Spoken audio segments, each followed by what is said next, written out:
पाकिस्तान में जमहूरियत पे शब खून मारा जाता है और उसको चलने नहीं दिया जाता और सिविलियन हुक्मरानी नहीं है, सिविलियन सुप्रीमेसी नहीं है, तो उस वजह से पाकिस्तान तरक्की नहीं करता। जमहूरियत के अंदर असल में ऐसा कुछ नहीं हो रहा कि लोगों की एक से और सब लोगों की बात मानी जा रही है और सब लोगों से मशवरा हो रहा है। Rather there is a very complicated structure. इस सिस्टम के अंदर डिलीवरी एक्चुअली बहुत मुश्किल है। यानी एक इंसान जो पावर में आता है उसने अपनी जो कोalition पार्टीज़ हैं उनको भी खुश रखना है और उसके जो सपोर्टर्स हैं उनको भी खुश रखना है। ये तो बहुत बड़ी गेम है, आपको करोड़ों रुपए इसके ऊपर खर्च करना पड़ता है और इन करोड़ों के जवाब में फिर जो खर्च करते हैं, चाहे वो आप खुद हैं या आपके बैकर्स हैं, वो अरबों एक्सपेक्ट करते हैं। ये बताया गया कि सिस्टम में रहना है तो आपको एक जत्था फॉर्म होकर आपको एक डिवाइड करना पड़ेगा। आप एक उम्मत बन के, एक कौम बन के, एक मुसलमान बन के नहीं रह सकते, बल्कि आपको पहले बलोच बनना पड़ेगा, आपको पहले पंजाबी बनना पड़ेगा, एक पठान बनना पड़ेगा। तो होगा ये कि नेचुरली कि आप अपनी ये जो यूनिटी आपने बनाई हुई है मुल्क की, इससे आप बाहर निकल के सोचेंगे। आर्टिकल 63A की जो एक इंटरप्रिटेशन थी, ठीक है, जिसको कि अभी 2 दिन पहले काजी फायज ईसा साहब ने, चीफ जस्टिस साहब ने क्या किया, उसको कहा कि नहीं जी ये इंटरप्रिटेशन रबड़ स्टैम्प या एक बहुत ही टूथलेस किस्म की हमें नजर आती है अपनी पार्लियामेंट या हमारी वो जब बात आती है रियल इश्यूज़ की। ये है ना, बहुत खतरनाक लूट मार करते हैं क्योंकि उनको ये पता नहीं होता कि मुझे दोबारा मौका मिलेगा या नहीं मिलेगा। हाँ भाई, जो सदर आता है वो अपने 4 साल जब पहले मिलते तो अगले 4 साल सिक्योर करने के लिए काम करता रहता है।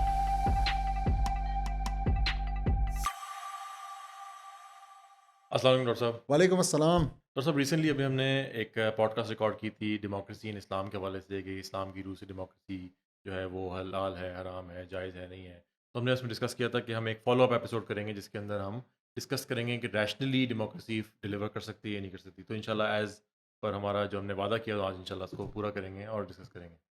सर, इस्लामाबाद ब्लॉक है, लाहौर भी ब्लॉक है, 3 दिन से जो है वो कंटेनर चल रहा है और कहीं पे मुज़ाहरे हो रहे हैं और पीटीआई का चल रहा है और एक डिस्कशन है मुआशरे में कि पाकिस्तान जब तक गैर जमहूरी फोर्सेस से आज़ाद नहीं होगा, आप समझ तो रहे होंगे क्या बात कर रहा हूँ, तो जब तक ट्रूली डेमोक्रेटिक नहीं होगा और पाकिस्तान में जमहूरियत पे शब खून मारा जाता है और उसको चलने नहीं दिया जाता और सिविलियन हुक्मरानी नहीं है, सिविलियन सुप्रीमेसी नहीं है, तो उस वजह से पाकिस्तान तरक्की नहीं करता। तो सर इंशाल्लाह गुफ्तगू जो है, जो टाइटल है वो तो हम लोगों ने देख लिया होगा, हमारी ऑडियंस ने। इसका मतलब है कि आज आप बड़ी अनपॉपुलर बात करने जा रहे हैं क्योंकि इस वक्त तो पॉपुलर बात यही है जी, कि हाँ जी, ट्रू जी। Democracy is the solution. नहीं डॉक्टर साहब, वो आप बात करेंगे। मैं तो अच्छा, पूछने आया हूँ अच्छा, कि ठीक। पाकिस्तान में सही वाली जमहूरियत क्यों नहीं आती और अगर आ जाए तो क्या मसले हल हाँ, हो जाएँगे? तो नहीं, मेरे ख्याल में बिल्कुल भी नहीं होंगे। और मेरे ख्याल में तो अगेन आपने कह दिया, लेकिन मैं फिर भी रिपीट कर दूं कि यस, हमने जो असल वजह है जमहूरियत को रिजेक्ट करने की, वो हमारे लिए, एक मुसलमान के लिए, इस्लाम होनी चाहिए। हुँ। और वो हमने उस दिन डिस्कस कर जी दी, हाँ, बहुत जी डिटेल हाँ। में डिस्कस कर दी। सबके लिए वो एपिसोड मौजूद है, उसको ज़रूर देखें। अगर उसके ऊपर कोई एतराज़ है, कोई पॉइंट है, तो हमारे गोश गुजार करें, हम उसको कंसिडर करेंगे। जी। लेकिन आज का मकसद ये है कि हम देख लेते हैं ज़रा कि जैसा आपने कहा कि रैशनली स्पीकिंग क्या मतलब, डज इट एड अप, क्या वाकई जमहूरियत डिलीवर करती है?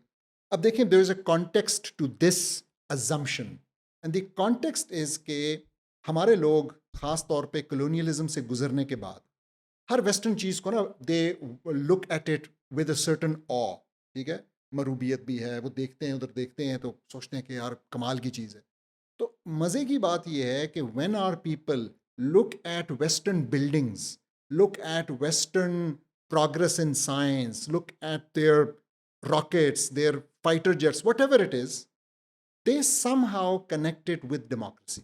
वो समझते हैं कि ये जमहूरियत का पौधा है या ये जमहूरियत के का रिजल्ट है जो कि हमें नज़र आ रहा है। हालांकि मैं सबसे पहले वैसे ये बात, before we even start into breaking those arguments for जी हाँ। आवर ऑडियंस, मैं ये बता दूं कि ये सच ही नहीं है। इस बात को समझना ज़रूरी है कि जिस वक्त अमेरिका ने और बरतानिया ने, जो कि इंडस्ट्रियलाइजेशन के लीडर्स थे, बानी थे, जहाँ से इंडस्ट्रियलाइजेशन शुरू हुई, पहले बरतानिया से, फिर 50 साल के बाद तकरीबन जाके यूएस में, इन ममालिक के अंदर जिस वक्त ये तरक्की हो रही थी, प्रोग्रेस हो रही थी, मॉडर्नाइजेशन, इंडस्ट्रियलाइजेशन हो रही थी, उस वक्त इनके यहाँ जमहूरियत एक प्रॉपर रिप्रेजेंटेटिव जमहूरियत के सेंस में थी ही नहीं, हुँ। बल्कि बड़े क्लियरली वहाँ पे एक एलीट की हुकूमत थी। मैं आपको चंद बातें अगर बता दूँ, तो सबसे पहली बात, generally only white men, not even women, were allowed to vote in these countries, ठीक है। एक बड़े लंबे अरसे तक। मैं भी आपको बताऊंगा कि कब इसमें फिर इजाफा हुआ। और ये वाइट मैन कौन थे? ये वाइट मैन हर आम आदमी भी नहीं था, ये वो वाइट मैन थे जो प्रॉपर्टी ओन करते प्रॉपर्टी थे। ओनर। और सोचें कि आपने ना शायद 2, 3, 4% लोगों को राइट दिया हुआ था, दे वर द इलीट, और बाकी लोग जो है ना वो जानवर थे। So there was no representation of women, there was no representation of any minorities, there was no representation of anyone who was poor, bourgeoisie जो भी है इनकी नहीं थी। अब अमेरिका के अंदर अगर आप देखें तो कहीं जाके 1870 में, ठीक है, जब ये सारी इंडस्ट्रियलाइजेशन हो चुकी है, तो उसके बाद आपने अफ्रीकन अमेरिकन मैन को इजाज़त दी। तो मतलब जो आज़ाद थे, स्लेव्स नहीं थे उनको। और फिर उसके बाद अनबिलीवेबल बात यह है कि जाके आपने 1920 में ख़वातीन को इजाज़त दी वोट करने की। अब ज़रा सोचें थोड़ी देर के लिए कि मुसलमानों की बैत अक़बा सानी, जो कि रसूलुल्लाह सल्लल्लाहु अलैहि वसल्लम के साथ औस और खज़रज के लोगों ने की, उसके अंदर कितनी ख़वातीन थी आपके ज़हन में है? जो 70-72 लोग आए काफ़ी थे। मतलब एक 10-20% साइजेबल नंबर था, एक दो सम नहीं थी। Exactly, so some number, even अगर एक दो भी थी, सो आई डोंट हाँ। Exactly remember, but there were women in there. Just imagine कि वो वुमेन आके रसूलुल्लाह सल्लल्लाहु अलैहि वसल्लम को प्लेज कर रही हैं, हुँ। बैया दे रही हैं, ठीक है। What else? इसका मतलब है यानी कि आप कितनी इम्पोर्टेंस थी। रिप्रेजेंटेशन चेक हाँ। करें, एग्जैक्टली आप रिप्रेजेंटेशन चेक करें।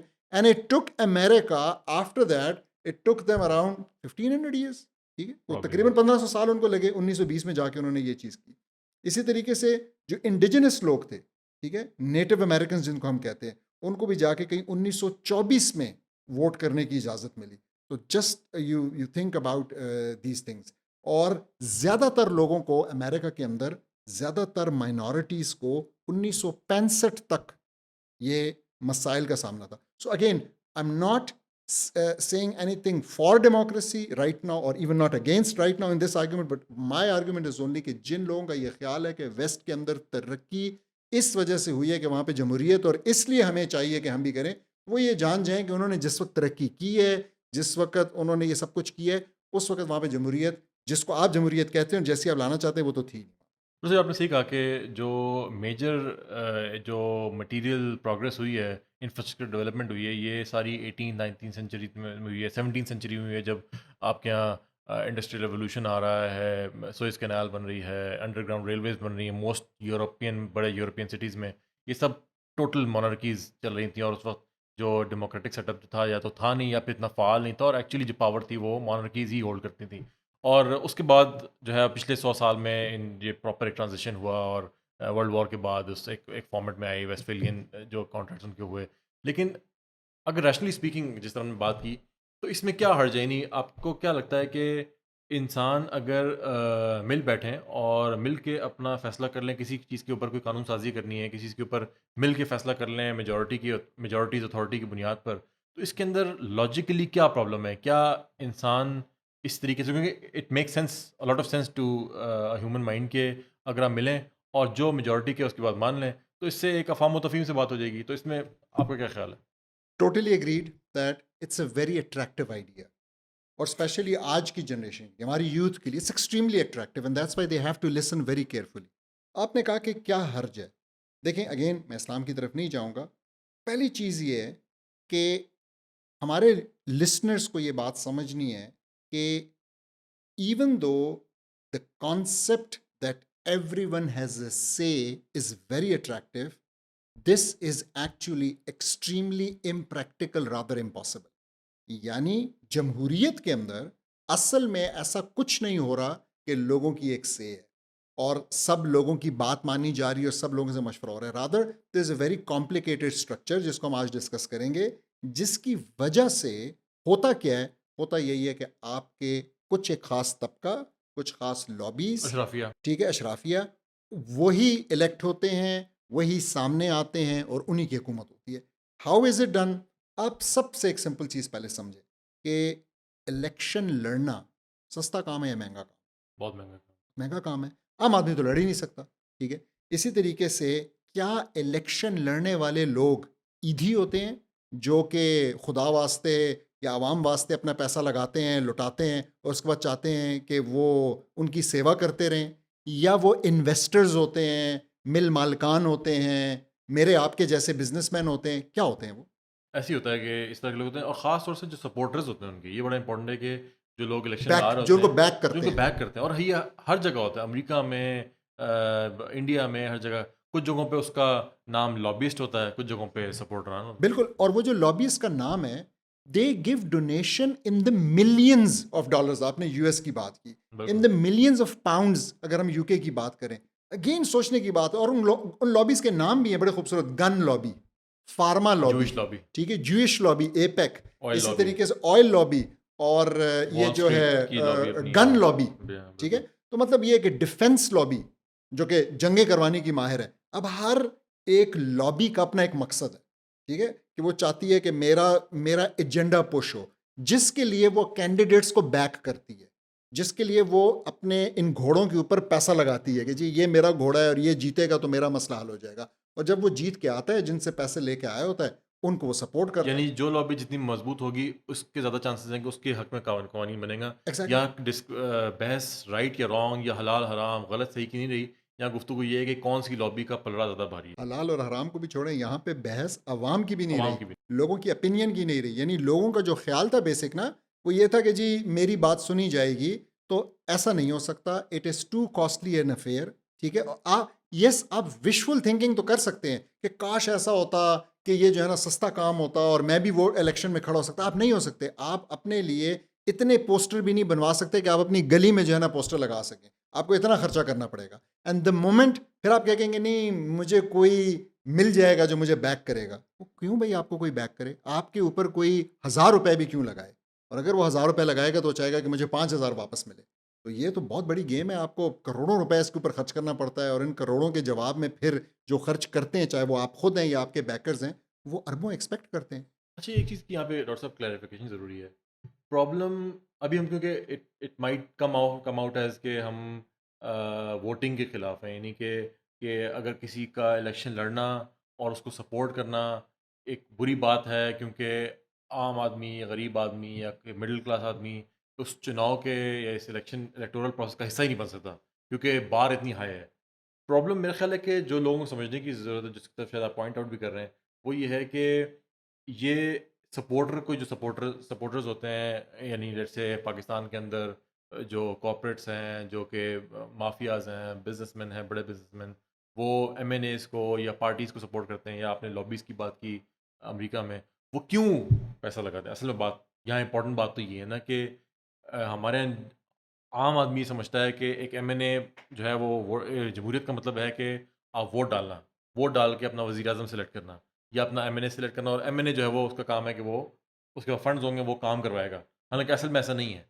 असल में इम्पोर्टेंट ये है कि जो इंसेंटिव है किसी एक इंसान का उस उसमें जाना, उस प्रोसेस में जाना, या किसी इंसान का उस एक इंसान को फंड करना, एक लॉबी लॉबी क्यों है? वो लॉबी इसलिए है कि वो बहुत लुक्रेटिव प्रोसेस है, वो बहुत लुक्रेटिव उसकी आउटकम है कि अगर आपका बंदा पावर में आ जाता है या आपके पास एक्सेस है टू द पावर कॉरिडोर, तो आप अपनी मर्ज़ी के कवानीन बना सकते हैं। असल में मेरा ख़्याल है ये चीज़ बड़ी ज़रूरी है यहाँ पे समझना कि कोई इंसान किसी को कोई एक इलेक्शन में क्यों जा रहा है, या इलेक्शन में क्या वो सिर्फ़ एक एडमिनिस्ट्रेटिव एक्टिविटीज़ कैरी आउट करने जा रहा है, गली बनवाना, रोड्स नहीं बनवाना? बिल्कुल, आपकी बात सही है। हम जमहूरी इलेक्शन की बात कर रहे हैं, ना कि किसी भी जी, इलेक्शन। जी। You are right. हम एक डेमोक तो इसलिए हमारा जो डिस्कशन पॉइंट है वो डेमोक्रेसी है। और डेमोक्रेसी के अंदर लोग जिस तरीके से आते हैं लीड करने के लिए, हम उस प्रोसेस की बात करें, ना कि इलेक्शन पर से की बात कर या रहे हैं। या क्योंकि अगर वो अपने बंदे को, अपने जो कैंडिडेट है उसको पार्लियामेंट में या कांग्रेस में या सेनेट में व्हाटएवर जो केस है वो पहुंचा देगा, तो अब सही या गलत या कानून बनने की जो इख्तियार है, या उसके पास एक अथॉरिटी आ जाएगी उसको इन्फ्लुएंस करने की, और वो अपने हक में कवानीन बना सकता है, और ऐसे कवानीन जो कि मुल्क में इम्प्लीमेंट होंगे और वो लोगों की ज़िंदगियों के ऊपर उनका एक इम्पैक्ट होता है। तो ये बड़ा इंपॉर्टेंट बात है। अच्छा, इसमें एक और एंगल सामने आता है, वो है कि माइनॉरिटीज़, यानी अगर हम बात करें कि आपने भी बात की ना कि लोग इन्फ्लुएंस करते हैं अपने मफादात के लिए, लेकिन इसमें एक और एंगल है माइनॉरिटीज़ का। तो वो भी एक, उसके बारे में आपका क्या ख्याल है कि क्या वो डेमोक्रेटिक प्रोसेस, क्योंकि इसमें हर एक की से है, क्या वो माइनॉरिटीज़ या जो मार्जिनलाइज तबका है, क्या उसके राइट्स की को सेफगार्ड कर सकता है? बिल्कुल सही। तो नहीं जी, बिल्कुल नहीं कर सकता। आपने एक अच्छा एक और पॉइंट रेज़ किया और वो ये है, माइनॉरिटीज़ जो हैं, वो बड़ी बुरी तरीके से सफ़र होती हैं जमहूरियत के अंदर। और इसके लिए आपको ज़्यादा दूर जाने की ज़रूरत नहीं है। इसके लिए सबसे पहले आप अपने हमसाए मुल्क में देखें। इंडिया के अंदर क्या हो रहा है मुसलमानों के साथ? क्यों हो रहा है? माइनॉरिटी में। तो जब वो इलेक्टोरली उनका वज़न नहीं है और आपको इंडिया का प्रेसिडेंट, प्राइम मिनिस्टर बनने के लिए उनके वोट्स से ज़्यादा अपने हिंदुओं के वोट्स की ज़रूरत है, और अगर आपको ये पता है कि हिंदुओं के वोट लेने के लिए मुझे इनको मुसलमानों के खिलाफ उकसाना भी पड़ेगा, ठीक है, at the cost of those 10, 12, 15% votes, if you can secure 85, 90% votes, this is not a bad deal. Every democratic leader will do that. America के अंदर क्या होता है? ट्रंप किन इमोशंस पे खेल रहा है? ट्रंप जो है वो सारा वक्त लोगों को डराता रहता है इमिग्रेंट से, अगेन यही वाला, मैक्सिकन से, ठीक है, कहता है मैं दीवार लगाऊंगा, वो यही सारी बातें करते हैं, इस तरीके से वो वोट लेता है। तो हमेशा जो माइनॉरिटीज़ हैं वो सफ़र होंगी एक जमहूरियत के अंदर, ये बहुत इंपॉर्टेंट बात है समझना। और फ़ौरन आर्ग्यूमेंट आ सकता है कि जी इस्लाम में भी ऐसा ही है। नहीं जी, बहुत इंपॉर्टेंट यहाँ पे पॉइंट है। So again, I am not bringing this in, मैं रैशनली से हट नहीं रहा, मैं सिर्फ इस्लाम की जब बात करूंगा तो मैं समझाने के लिए कहूँगा। तो इस्लाम के अंदर it's not about minority majority, पहली बात तो ये है ही नहीं। इस्लाम अल्लाह का कानून है, वो चेंज नहीं होता, वेदर इट्स द मुस्लिम्स जो कि मेजॉरिटी में, वेदर इट्स द मुस्लिम्स जो कि माइनॉरिटी में, इससे कोई ताल्लुक ही नहीं। प्लस रसूलुल्लाह सल्लल्लाहु अलैहि वसल्लम की क्या हदीस है? रसूलुल्लाह सल्लल्लाहु अलैहि वसल्लम की ये जो माइनॉरिटीज़ होती हैं इनको क्या कहते हैं? जो मतलब माइनॉरिटीज़ नहीं, सॉरी, जो दूसरे मज़हब के लोग होते हैं, वो मेजॉरिटी में भी हो सकते हैं, वो अहलुल ज़िम्मा हैं, ठीक है, जिनकी ज़िम्मेदारी हमने ली हुई है, या ज़िम्मी उनको कहते हैं। तो रसूलुल्लाह सल्लल्लाहु अलैहि वसल्लम कहते हैं कि अगर आपने एक ज़िम्मी को नुकसान पहुँचाया, आपने मुझे नुकसान पहुँचाया, और अगर आपने मुझे नुकसान पहुँचाया तो आपने अल्लाह सुब्हानहू व तआला को नुकसान पहुँचाया। बात ही ख़त्म हो गई। सो आप इसलिए पावर में नहीं आ रहे कि आप किसी एक ख़ास तबके को, वेदर दैट्स मेजॉरिटी और माइनॉरिटी, क्या आप उनको अम, निशाना बना सकें और आप उनको तकलीफ़ पहुंचा सकें, ये आप कर ही नहीं सकते। This is against. तो मतलब अगेन पैरेलल में अगर मैं कंपैरिजन के लिए पेश कर रहा हूँ, सो माइनॉरिटी हमेशा एक इलेक्टोरल सिस्टम, जो ये जो जमहूरियत का, जो डेमोक्रेसी का मेन फंडामेंट है, उसके अंदर हमेशा वो सफ़र होंगे।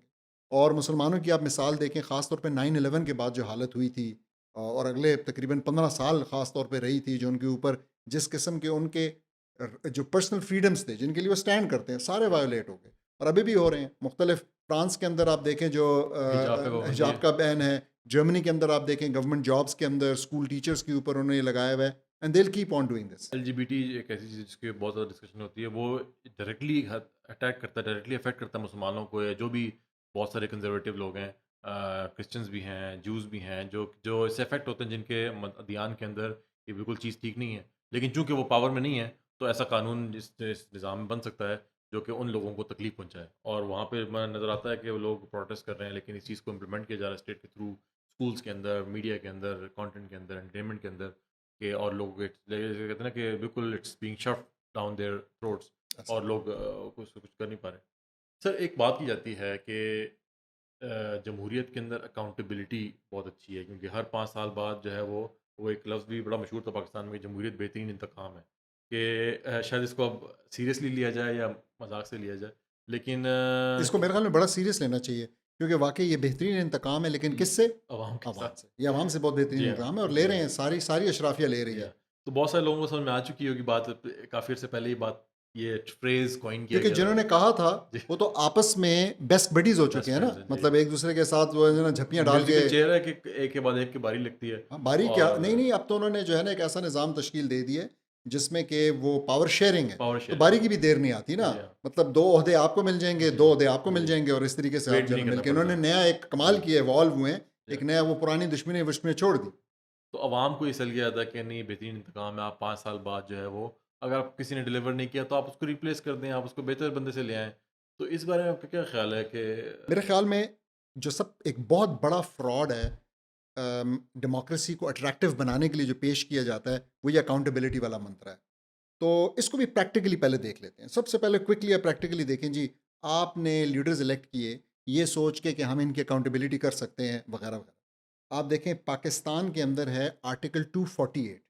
248 क्या कहता है? वो कहता है जी इम्यूनिटी है। किस किस के पास इम्यूनिटी है? आपके प्रेसिडेंट के पास, गवर्नर के पास, प्राइम मिनिस्टर के पास, फेडरल मिनिस्टर के पास, मिनिस्टर ऑफ स्टेट के पास, चीफ मिनिस्टर के पास या प्रोविंशियल मिनिस्टर के पास। किस चीज़ से? वो किसी कोर्ट को आंसरेबल नहीं। बात ही खत्म हो गई।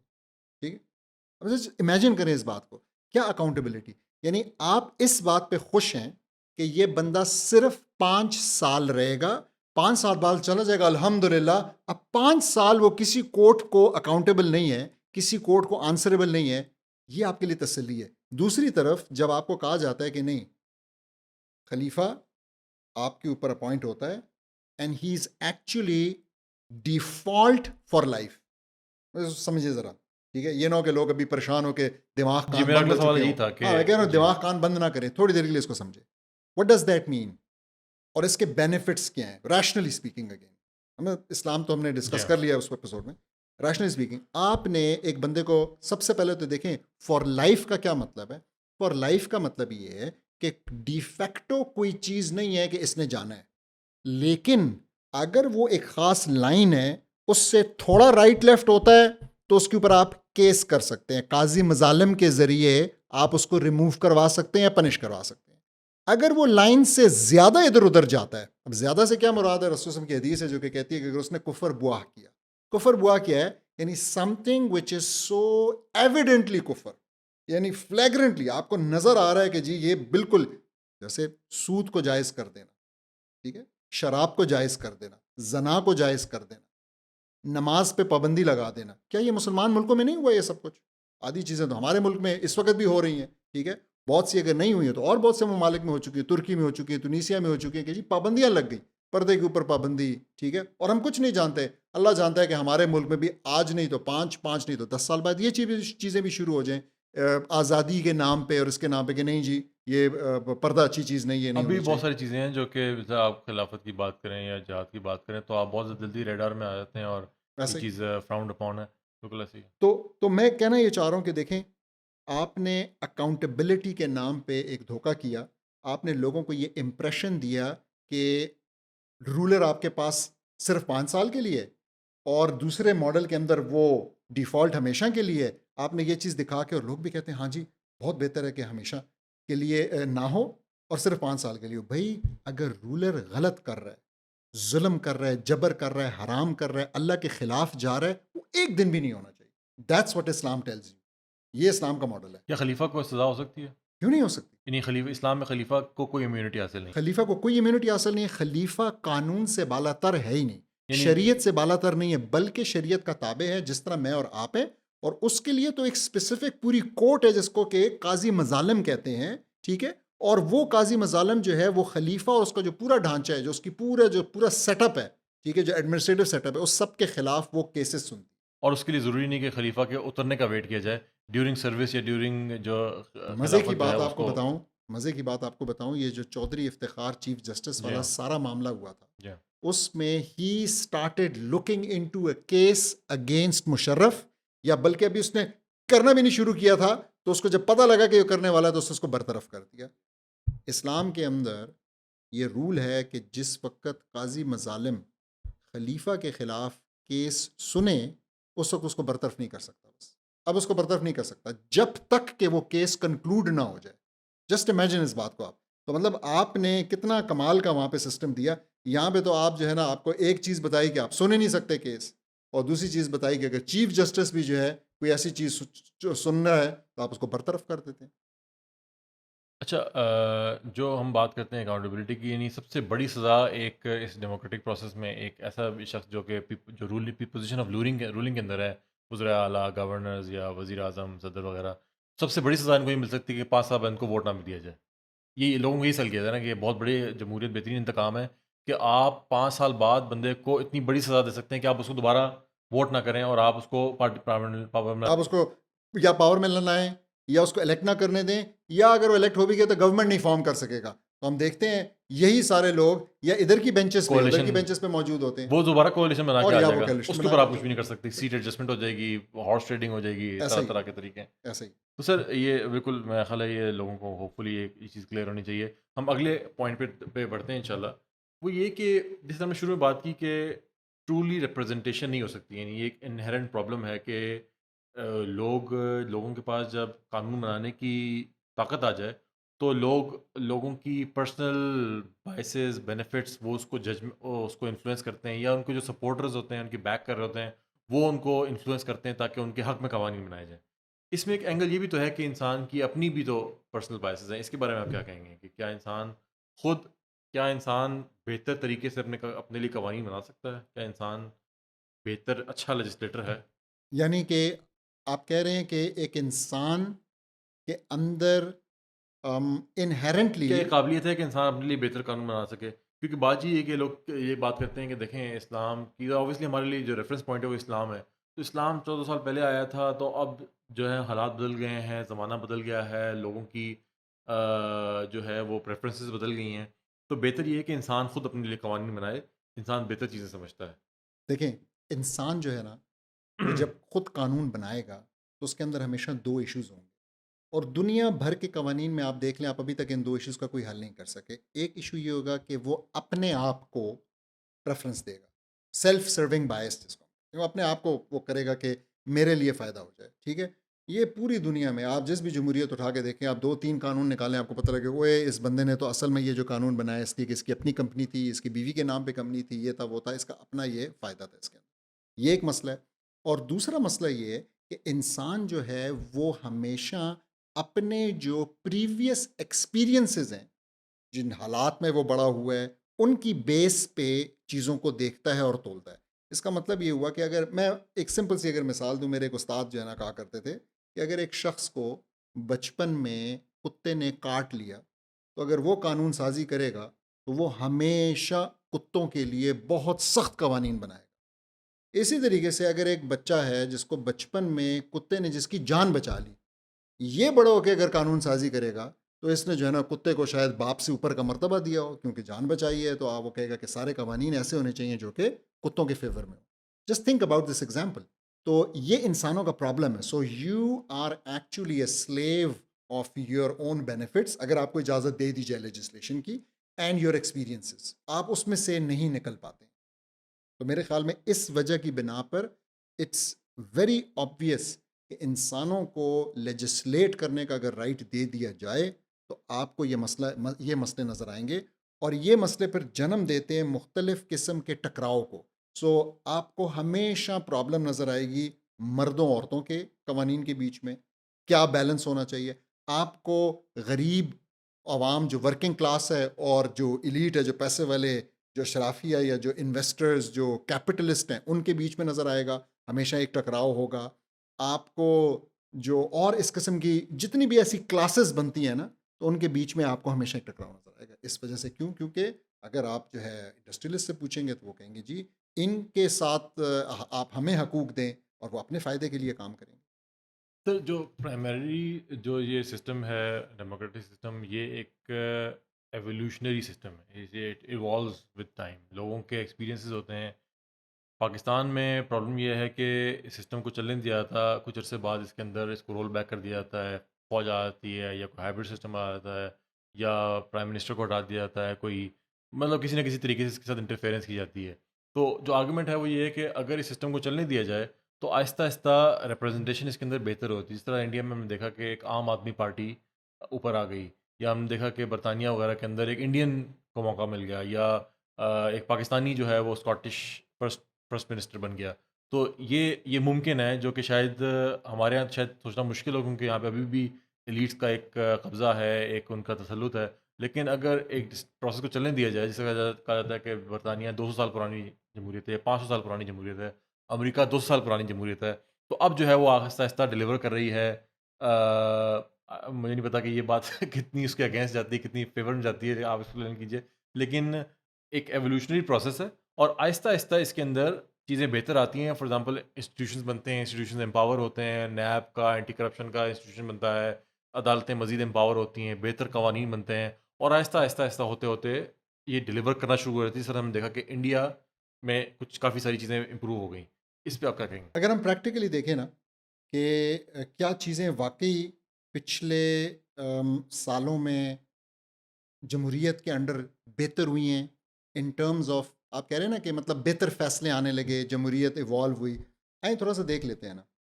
आप अभी तक अमेरिका के अंदर अबॉर्शन का मसला नहीं हल कर सकते। यानी अभी 2022 में वो जो मशहूर रो वर्सेस वेड का जो केस था, आपने उसको ओवरटर्न कर दिया, सुप्रीम कोर्ट ने ओवरटर्न कर दिया, क्योंकि आपके ट्रंप के भर्ती किए हुए चीफ जस्टिसेस जो है ना, जो जस्टिस थे, उनकी सुप्रीम कोर्ट में वो ज़्यादा हो गए, उनकी मेजॉरिटी हो गई, और वो आपको पता है एंटी अबॉर्शन है, उसने अबॉर्शन को जो है ना ख़त्म करके वो लॉ ले आया।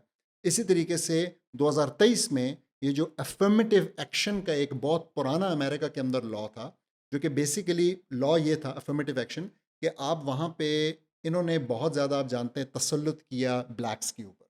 अब उसकी वजह से ब्लैक्स जो हैं वो, और आए भी वो किस तरीके से आए, वो पहले जो है ना उनको ग़ुलाम बना के लाया गया, फिर तसल्लुत हुआ, तो ज़ाहिर है कि वो एजुकेशन में पीछे, क्राइम में आगे थे।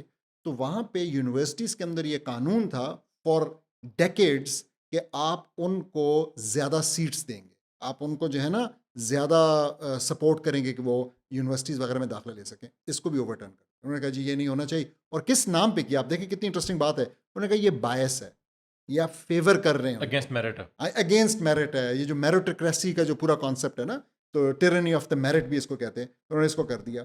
आप देखें, और इसके मुकाबले में देखें, अभी तक आप इस बात पे ये वेस्टर्न कंट्रीज लड़ रहे हैं कि क्या चीज़ जो है वो फ्रीडम ऑफ स्पीच के अंडर आती है और क्या नहीं आती है। क्या हुकूमतों को ये इख्तियार है कि वो आपके ट्विटर अकाउंट को बैन कर सके, आपको ट्विटर से जो है ना कैंसिल ये कर गज़ा सके। प्रोटेस्ट के ऊपर बहुत ज़्यादा जो है वो ये हमें देखने में आई कि लोग हैरान थे कि बहुत शदीद किस्म का क्रैकडाउन हुआ जो प्रोटेस्टर्स थे इस इश्यू के ऊपर। आप अभी तक ये ममालिक रिफ्यूजीज़ के बारे में कानून नहीं बना सके, चाहे वो जर्मनी है, चाहे वो अमेरिका है। ट्रंप क्या कहता है, उसकी पूरी की पूरी कैंपेन अभी इस दफ़ा फिर यही है कि मैं इनको निकाल बाहर फेंकूंगा, और वो सबको जो है ना एक ही ब्रश से, एक ही स्ट्रोक से वो करता है कि जी ये सारे जो हैं चोर हैं, डाकू हैं, ये हमारी इकोनॉमी को नुकसान पहुंचा रहे हैं, जो कि सब कुछ एम्पिरिकली गलत है, सारा झूठ बोल रहा है, लेकिन आप ये कर रहे हैं। तो फ्रांस के अंदर देखें आपने क्या किया, तो क्या इम्प्रूवमेंट आई, मतलब असल में तो आप देखें तो मैं कहूँगा शिद्दत आई है, शिद्दत पसंदी आई है। वहाँ पे आप देखें, वहाँ पे यूरोप के अंदर फार राइट जो हैं एक-एक करके हुकूमत लेते जा रहे हैं पिछले इतने सालों में। आप देख लें नेदरलैंड्स के अंदर, देख लें आप, फाइनली जर्मनी में भी उन्होंने for the first time since I think Hitler, उन्होंने वो क्या कहते हैं, हुकूमत में शमूलियत इख्तियार की है, क्योंकि वो 5% मिनिमम वोट्स का जो हर्डल है उन्होंने क्रॉस किया। आई डोंट थिंक कि कोई ऐसी ऐसी कोई बात है इंटरेस्टिंगली। यानी मज़ीद से मज़ीद एक्सट्रीमिस्ट किस्म के लोग पावर में आते जा रहे हैं, मज़ीद एक्सट्रीमिस्ट कवानीन बनते जा रहे हैं जो कि बहुत ही एंटी माइनॉरिटीज़ हैं, मार्जिनलाइज सेगमेंट को मज़ीद क्रश करते हैं। और जो कवानीन हैं, जो उनके प्रॉब्लम्स हैं, एवर ग्रोइंग प्रॉब्लम्स, उनके जो पुराने प्रॉब्लम्स सदियों पुराने अबॉर्शन के या ये रेशलिज्म के, उनके वो सदियों पुराने सॉल्व नहीं हो पा प्रॉब्लम्स रहे भी, हैं। उनके सदियों साल पुराने प्रॉब्लम्स भी, और जमहूरियत के जो इनहेरेंट प्रॉब्लम्स है जो आज हम डिस्कस कर रहे हैं, वो मजीद प्रोनाउंस हो रहे हैं एक्चुअली। तो हम आज जो प्रॉब्लम्स डिस्कस करेंगे, जो जमहूरियत ये नहीं डिलीवर कर सकती, ये नहीं कर सकती रैशनली स्पीकिंग, वो सारे प्रोनाउंस हो रहे हैं। सो फॉर इंस्टेंस मैं अगर आपको एक और बताऊं, डेमोक्रेसी के बारे में आप देखें, डेमोक्रेसी जो है ना वो एक ऐसा निज़ाम है जो कि ब्लैकमेल पे बेस करता है। What do I mean by that? देखिए, इट्स अ नंबर गेम, आपको नंबर्स चाहिए, ठीक है, और दोनों साइड्स पे। यानी एक बंदे को इलेक्ट होने के लिए पहले नंबर्स चाहिए, तो वो लोगों को कुछ ऑफर करेगा कि जी मैं तुम्हें ये दे दूंगा, मैं तुम्हें ये दूंगा, ये नौकरियां, ये ऐसे, मैं गली बनाऊंगा, सड़क बनाऊंगा, ये सारा कुछ, और करे या ना करे एक बात की बात है। और जब ये इलेक्ट हो जाता है, तो अब आगे चल के गवर्नमेंट बनाने के लिए, अपनी मर्जी का वजीर आजम लाने के लिए, अपने मर्जी का वजीर आला, अपने मर्जी के कवानीन, सारा वक्त what you need is these numbers. Is it easy to get these numbers? Pakistan को देख लें, एक पूरा सर्कस बना हुआ है।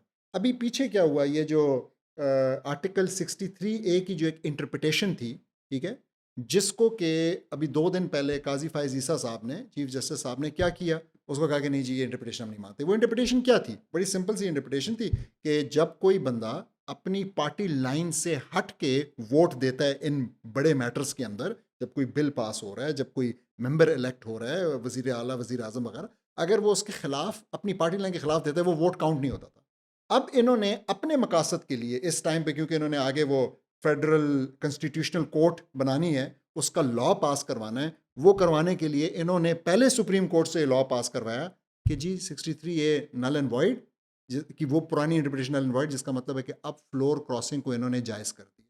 सो a person can now cross his party. और इसका क्या मतलब है? ये बेसिकली आपने ना हॉर्स ट्रेडिंग को लीगलाइज कर दिया या हॉर्स ट्रेडिंग को आपने इनकरेज कर दिया। लीगलाइज तो किया है, आपने कहा जी करो, जाओ बंदे खरीदो दूसरी पार्टी के, और अगर इनफ बंदे मिल जाएं तो ये जो पहले जाके मिनते तड़ले कर रहे थे फजल रहमान साहब के, तो उनको अब वो शायद मिनते तड़ले भी ना करने पड़े। क्यों? क्योंकि जाके किसी और पार्टी के बंदे आप खरीद लें, वो तो अब वोट दे सकते हैं। अच्छा सर, अगेन ये भी एक डबल एज सॉर्ड है, क्योंकि हम इस सिस्टम में समझते हैं कि क्योंकि एवोल्यूशनरी प्रोसेस है, तो nothing is exactly absolute truth. तो maybe horse trading is a good thing, यानी मे बी हमने एक ऐसी चीज़ डिस्कवर की है जो कि इवेंचुअली जाके कुछ बेहतर हो जाए, क्योंकि मॉरल्स जो हैं वो तो हालात व वाक़यात और ज़माना मकान वो डिफ़ाइन करेंगे कि मॉरल सही क्या है या गलत है। क्योंकि अगर हम डेमोक्रेसी की एक असल रूह को पहचानें, तो वो तो ज़ाहिर है मगरिब से आ रही है, और ये मगरिबी प्रिंसिपल्स ही हैं कि एब्सोल्यूट ट्रूथ कुछ भी नहीं है, अखलाकी कदरें कुछ भी नहीं है। आप जो चीज़ ज़माने के लिहाज से ज़माना बदल रहा है और अखलाकी कदरें ही बदल रही हैं, तो there is nothing wrong in horse trading. आपका क्या ख्याल है इस बारे में? ज़ाहिर है मेरा ख़्याल ये कि बात ठीक नहीं है। मेरे ख़्याल में अगेन यहाँ पे मुझे फिर ये कहना पड़ेगा कि we believe in absolute truths, we believe in right and wrong, we believe in clear red lines जिनको क्रॉस नहीं किया जा सकता, ट्रांसग्रेस नहीं किया जा सकता। तो मैं आपको यहाँ पे ना एक और मिसाल देना चाहूँगा, और वो ये है कि आप देखें कितनी इंटरेस्टिंग बात है, डेमोक्रेसी में क्या मैटर करता है। हुँ। एक मैंने आपको कहा कि मैटर ये चीज़ करती है कि आपने ब्लैकमेलिंग करके आपने लोग लिए। दूसरी तरफ मैटर ये करता है, असल में मैटर करता है कि आपकी जो कॉन्स्टिट्यूएंसी है ना, उसका साइज़ मैटर करता मैटर है। करता है। ठीक है? मेन मेन चीज़ जो मैटर करती है कि आपकी कॉन्स्टिट्यूएंसी और उसके अंदर जो पॉपुलेशन साइज़ है वो। तो अगर आपने आपको वज़ीर आज़म बनने के लिए एक ख़ास नंबर ऑफ वोट्स चाहिए, व्हिच मीन्स इस केस में आपको कुछ ख़ास नंबर ऑफ कॉन्स्टिट्यूएंसीज़ चाहिए। तो अगर वो कॉन्स्टिट्यूएंसीज़ आपको अर्बन एरिया से छोटे कम एरिया से, कम पॉपुलेशन से, कम जगह पे जाके कैंपेन करके मिल सकते हैं, तो आपको एक बहुत बड़े इलाके जैसे कि बलूचिस्तान, जहाँ पे कि बहुत कम हलके हैं, कॉन्स्टिट्यूएंसीज़ हैं, वहाँ पे आपको जाने की क्या आपको ज़रूरत है? डेवलपमेंट करने की ज़रूरत ही नहीं है, डेवलपमेंट स्पेंडिंग की एग्ज़ैक्टली, ज़रूरत नहीं है मतलब आपको। आपको वहाँ पे वो प्रोमिसेस करने की भी ज़रूरत नहीं है, और पावर में आने के बाद आपको उन प्रोमिसेस को पूरा अगर किए भी हैं तो पूरा करने की ज़रूरत नहीं है, क्योंकि what you will lose is actually maybe equivalent to one city Lahore और much less than a city like Karachi. तो आपके लिए फ़ोकस एक पूरा सूबा नहीं होगा, आपके लिए फ़ोकस एक छोटा-सा शहर होगा। आपके लिए जो है ना गुजरात, गुजरांवाला, ये शहर ज़्यादा इम्पोर्टेंट होंगे इनके ऊपर काम करना। दिस इज़ अगेन बिगेटरी जो इस सिस्टम की है, इसका इनके पास कोई हल नहीं है। अच्छा, इसको सेल इस तरह किया जाता है कि मतलब मैं जानना चाहूँगा कि आपके पास इसके का सॉल्यूशन क्या है? क्योंकि इसको तो सेल किया जाता है कि as a positive point of democracy, कि आपके पास हर इलाके की, हर कम्युनिटी की, हर सेगमेंट की रिप्रेजेंटेशन है पार्लियामेंट के अंदर ना, कि आप अगर आप हज़ारा कम्युनिटी से बिलॉन्ग करते हैं, आप किसी बलोच की में हैं, आप बरावी हैं, आप मकरान से हैं, आप चित्राल से हैं, गिलगित से हैं, आप किसी भी यानी बल्ती कम्युनिटी से हैं, तो आपके पास आपके जो लोग हैं वो अपना रिप्रेजेंटेटिव जो है वो पार्लियामेंट भिजवा सकते हैं, क्योंकि हर जगह कॉन्स्टिट्यूंसीज बनी हुई हैं। तो ऑब्वियसली अब कुछ कॉन्स्टिट्यूंसी छोटी सी होंगी, कुछ बड़ी होंगी, जिस तरह पंजाब बड़ा है, आबादी ज़्यादा है, कश्मीर छोटा है, गिलगित छोटा है आबादी के लिहाज से, तो ज़ाहिर है ये तो एक वो होगा, लेकिन at least they have a shot at the policy making ना, उनको अपना एक रिप्रेजेंटेटिव वो भिजवा रहे हैं उस नहीं, एक्चुअली पार्लियामेंट के अंदर। एक्चुअली क्या हो रहा है कि मैं यही कह रहा हूँ, इट्स अ मिराज। आप उनको धोखा दे रहे हैं। आप उनको एक चूसनी दे रहे हैं कि देखें आपके पास कम से कम ये मौका तो है ना कि आपने अपना रिप्रेजेंटेटिव बंदा भेज भिजवा दिया, दिया, जी हाँ। बंदा भिजवा दिया, ये चूसनी हो गई ना। अब क्या वो बंदा वाकई पिछले 75 77 78 साल में कुछ करवा सका बलूचिस्तान के लिए? नहीं। क्यों नहीं करवा सका? That's what I am trying to जी हाँ। एक्सप्लेन। वो इसलिए नहीं करवा सका कि Balochistan does not matter, nobody really cares about that. Why? Because it's such a small part of the constituency politics, electoral politics का वो इतना छोटा हिस्सा है, और उसको खुश करना इतना मुश्किल है क्योंकि कितना बड़ा इलाका है। तो आपको आपको लाहौर में जितनी सड़कें बनानी पड़ेंगी और फिर पूरे बलूचिस्तान में जितनी बनानी पड़ेंगी उन सब लोगों तक पहुंचने के लिए, उन सब के वो वोट लेने के लिए, तो आप क्या गेम खेलेंगे? आप फ़ौरन सोचेंगे यार ये दिस इज़ मच ईजियर। मैं ये प्रॉब्लम समझाना चाह रहा हूँ। तो हाँ, आपने उसके लिए ये कहा कि जी फ़ायदा ये हुआ कि आप आ सके, लेकिन आपने चूंकि इस मैं फिर कहूँगा it's a fault, inherent fault of democracy. आपके पास पैसे हैं, फंड्स हैं, आपके पास 100 रुपए हैं, आप वो 100 रुपए और आप री इलेक्ट होना चाहते हैं, ऐसा ही है, दैट्स द बेसिक प्रेमाइस ना, कि आप चाहते हैं कि मुझे दोबारा। अब आप सोचते हैं कि ये 100 रुपए मैं कहाँ लगाऊं? ताकि मैं दोबारा इलेक्शन जीत सकूं। तो वो 100 रुपए मैं उस जगह लगाऊंगा जहां पे मैं 100 रुपए से लेट से 100 कॉन्स्टिट्यूएंसीज को खुश कर सकता हूं, या वहां लगाऊंगा जहां से मैं 5 कॉन्स्टिट्यूएंसीज को खुश कर सकता हूं। कहाँ यकीनन, लगाऊँ? अगर मुझे यकीनन 100 जनाब, रुपए या सिर्फ 5 कॉन्स्टिट्यूएंसी भी लगाने पड़ रहे हैं, मैं कहूँगा टू हेल विद इट। तो उनको मैं कोई ना कोई मज़ीद चूसनी दे दूँगा। मैं कहूँगा आप मुझे दोबारा दें, ऐसा है, वैसा है, ये आपके अपने इंटरनल प्रॉब्लम्स हैं जिनकी वजह से आप ऐसे हैं। मैं बहुत सारी बातें करूँगा। और फिर इसको लपेटने के लिए, सुनने वालों के लिए मैं मज़ीद बता दूँ, इस चीज़ को कवर अप करने के लिए एक कॉन्सेप्ट है बाइकैमरल, जिसको हम कहते हैं ना कि हमारे 2 हाउसेज़ हैं। तो आपने जो सेनेट बनाया हुआ है, जिसको अपर हाउस कहते हैं, ठीक है? तो वो इसीलिए, मतलब हमारी ये बाइकैमरल पार्लियामेंट्री सिस्टम है ना, तो वो बनाया हुआ है। लेकिन हमारे यहाँ वो भी फेल है, इसलिए कि आपने उसको असल में कोई ताकत ही नहीं दी हुई है, ठीक है? तो वहाँ पे अपने एक मसाइल हैं। तो लेकिन अगेन ये वो प्रॉब्लम्स हैं जो कि इवन वेस्टर्न कंट्रीज़ नहीं हल कर पाए। जितने प्रॉब्लम्स हम डिस्कस कर रहे हैं, ये नहीं हल कर पाए। मैं एक चीज़ और क्विकली, अगर आप मुझे इजाज़त दें, तो यहाँ पे ना इसमें पुश करना चाहूँगा कि देखें, जब हम ये बात करते हैं ना कि क्या प्रॉब्लम्स है डेमोक्रेसी के, रैशनली स्पीकिंग, तो एक और बड़ी इंटरेस्टिंग बात है। मैं ये दावा करता हूँ कि करप्शन जो है वो डेमोक्रेसी के साथ it goes hand in hand. यानी अगर जमहूरियत है तो करप्शन भी होगी, और ये दोनों म्यूचुअली डिपेंडेंट है। क्या वजह है इसकी, आप इसको समझें। एक रूलर जो है, एक पॉलिटिशियन जो है, वो करप्शन करना चाहता है। सॉरी, एक कोई भी इंडस्ट्रियलिस्ट, कोई भी बंदा एक निज़ाम में है, वो चाहता है कि जी मेरे लिए मराहत हो, मेरे लिए बेनिफिट्स हों। For that he needs to get into politics. Why? अगर वो बाहर बैठा हुआ है और वो कोई काम करता है, तो उसके पकड़े जाने का खतरा है। Once he is in there, एक तो मैंने आपको बताया कि आपने बड़े बड़ों को, सबको तो आपने इम्यूनिटी दे दी। लेकिन अगर आपने इम्यूनिटी नहीं भी जिनको मिली हुई है, जो पार्लियामेंटेरियंस हैं, नॉर्मल आपके कह लें MNAs MPAs हैं, तो उनके लिए बड़ी अच्छी बात यह है कि वो ऐसे लॉज पास करें कि उनकी करप्शन लीगलाइज हो जाए।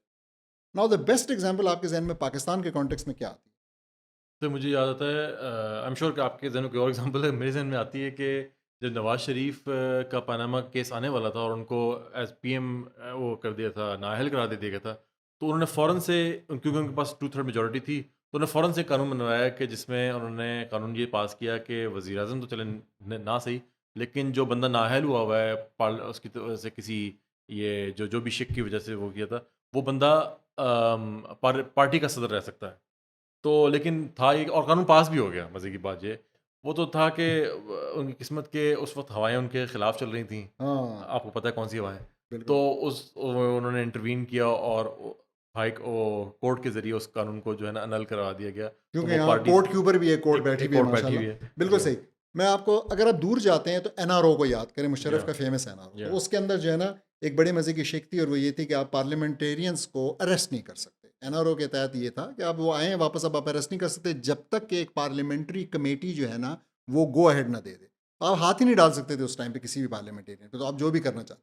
लेकिन आप नज़दीक की बात करें, ये आईपीपीज क्या हैं? या आईपीपीज लीगलाइज करप्शन की एक बेस्ट एग्जांपल है। बहुत अच्छी तो एग्ज़ाम्पल मतलब है। आपने इतना उनको नवाजा, आपने उनके हमने इसके ऊपर एक एपिसोड किया है। या मैं लिसनर्स बिल्कुल को हम इसको रिक्वेस्ट करूंगा कि उस पूरी एपिसोड को देखें ताकि इस मसले को वो अच्छे तरीके से समझें। लेकिन आपने उनको इतना नवाजा, इतने नाजायज़ कॉन्ट्रैक्ट्स बनाए कि यानी वो बिजली नहीं भी बनाते तो आप उनको पैसे दे रहे हैं। आपने उनके डॉलराइज सारे कॉन्ट्रैक्ट्स कर दिए, डॉलर इंडेक्सेशन की, कि उनको डॉलर की कीमत जो है ना ऊपर से ऊपर जा रही है और उनको फ़ायदे से फ़ायदा हो रहा है, और हमारी खाल भी उधेड़ के उनको दी जा रही है। यूनिट हमारे लिए जो 8 रुपए का ऑन एवरेज बनता है, कहीं 60 रुपए पे पहुंचा दिए। Why? Legalise and corruption. It's all legal. Exactly, आप कोई उनको कोई कुछ कह ही कोई नहीं सकते। लॉ ब्रेक नहीं कर रहे वो। बिल्कुल ऐसे ही। बिल्कुल, बिल्कुल। सर मैं पिछले पॉइंट की तरफ आऊँगा, जो रिप्रेजेंटेशन वाली बात थी। तो आपने कहा कि ये बात सही है कि इस सिस्टम में हमें एग्ज़ाम्पल्स और भी नज़र आती हैं। इनफैक्ट ये बहुत बड़ी डिबेट है इवन वेस्टर्न मीडिया के अंदर और थिंकर्स के अंदर, के जो अमेरिका है वहाँ पे ईस्ट कोस्ट, वेस्ट कोस्ट के अंदर ज़्यादा स्पेंडिंग होती है। जो इनकी बड़ी स्टेट्स हैं, इकोनॉमिकल जो जो प्रोडक्टिव ज़्यादा स्टेट्स हैं, और सेंटर के अंदर जो है वो इतनी स्पेंडिंग नहीं होती है। इंडिया की एक बार एग्जांपल आई थी कि एक उन्होंने एक एक सैटेलाइट इमेजरी थी जिसके अंदर मुंबई तो बहुत ज़्यादा रोशन था, लेकिन मुंबई के इर्द गिर्द बिल्कुल कंप्लीट डार्कनेस थी। यानी कोई, यानी एक उससे स्लम्स। बिल्कुल स्लम्स से तो नज़र आता है कि एक तरफ दुनिया की महंगी तरीन इमारत है, जो बड़े ज़बरदस्त किस्म के फ्लैट्स हैं मुंबई के अंदर, साथ ही एशिया का सबसे बड़ा स्लम भी नज़र आता है आपको। यूके की बात कर इधर लें। हमारे इस्लामाबाद की बात करें, हमारे जी हाँ, इस्लामाबाद के साथ ये मेहराबादी वगैरह सारा जो सब इलाका कुछ है, ऐसे ही है। तो मतलब इट्स जी हाँ, अनफॉर्चुनेटली मतलब वेरी आप क्लोज टू इस्लामाबाद बीइंग को देख लें स्लम्स। अगर, तो आप नहीं कर सकते कि पाकिस्तान ऐसा लगेगा। आपको ये लगता है कि एक अलग मुल्क की तरफ की आप बात कर रहे हैं। आप कराची के अंदर देख लें, आप इंडिया की बात कर लें, आप एनी एग्जांपल, यानी यूके इज़ लाइक दुनिया का पाँचवीं छठी बड़ी इकोनॉमी है, और वहाँ पे इस वक्त बहुत सिवियर इकोनॉमिक क्राइसिस है, और जो आम लोग हैं उनके लिए वो फूड स्टैम्प्स और इन एनजीओज़ के ऊपर वो पल रहे हैं। तो ये चीज़ नज़र आती है कि ये एक स्पेंडिंग का प्रॉब्लम है। बलूचिस्तान की आपने एग्जांपल दी, तो ये बात बिल्कुल सही है। तो लेकिन क्या या मतलब इसमें अगर हम एग्जांपल दें, तो हमें नज़र आता है कि इन ममालिक के अंदर बेसिक इंफ्रास्ट्रक्चर तो डेवलप हो पाया ना, यानी कानून ऐसे बनाए गए कि बेसिक इंफ्रास्ट्रक्चर तो बिल्ड हो सके। पाकिस्तान के अंदर तो ये जो बेसिक कमोडिटीज़ है, बेसिक नीड्स है, वो भी नहीं पहुंच पाई। हाँ, लेकिन ये कंपैरिज़न बड़ा गलत है ना। मैं अगर इसको बताऊँ, आप जो कंपैरिज़न कर रहे हैं ना, आप जो हैं 2 फैमिलीज़ को देख रहे हैं, लेट्स से मैं बहुत सिंपल करूँ। एक फैमिली गरीब है, एक फैमिली के पास बड़ा पैसा है, ठीक है? और अब आप उस और वो पैसे वाली फैमिली जो है ना, कुछ ख़ास काम करती है। मतलब ये है कि उनके यहाँ ये रवाज है कि वो अपना हेड जो है, एक ख़ास तरीके से सिलेक्ट करते हैं। अब आप ये कह रहे हैं कि क्योंकि वो लोग अपना हेड इस तरीके से सिलेक्ट करते हैं, इसलिए हमें भी चाहिए कि हम ऐसा करें और हम भी उनकी तरह एफ्लुएंट हो जाएं। हालांकि आप ये भूल रहे हैं कि वो असल में डाकू हैं। तो अगर वो डाकू हैं, तो मतलब उनके जो पैसे हैं वो तो उस डाके की वजह से, ना कि इस वजह से कि वो अपना हेड एक खास तरीके से इलेक्ट करते हैं। तो ये मेरे ख्याल में, मतलब मैंने आपको बताया कि उनकी एफ्लुएंस इस वजह से नहीं है। उनकी एफ्लुएंस अगर हम डिस्कस करना चाहते हैं, और हम ज़रूर कभी ना कभी करेंगे, और हम थोड़ा बहुत अपने प्रोग्राम से करते रहें, उनकी एफ्लुएंस जो है दो चीज़ों की वजह से है। एक, हिस्टोरिकली उन्होंने लूटा, तो हम बरतानिया की बात करते हैं, 45 कोलोनियलिज्म, ट्रिलियन जी हाँ, डॉलर्स, जी ठीक हाँ। है, colonialism, 150-200 years of plundering and looting. और दूसरा, उन्होंने जब ये लूट मार सब कुछ ख़त्म की और नया वर्ल्ड ऑर्डर बनाया, उस वर्ल्ड ऑर्डर के अंदर उन्होंने इस किस्म के इदारे बनाए, इस किस्म के मैकेनिज्म बनाए, वेदर इट इज़ डॉलर, हमने उसको भी डिस्कस किया, whether it is IMF, world bank, United Nations, कि उससे इंश्योर हो गया कि ये पावर बैलेंस जो है ना, हमेशा उनके फेवर में रहेगा, बिलखसूस अमेरिका के फेवर में। और अमेरिका ने जिन चंद वीटो पावर्स के साथ जो है ना एक शेयर किया हुआ है, जिसमें आपको पता है सोवियत यूनियन, रशिया आता है, चाइना आता है, बरतानिया आता है, फ्रांस आता है।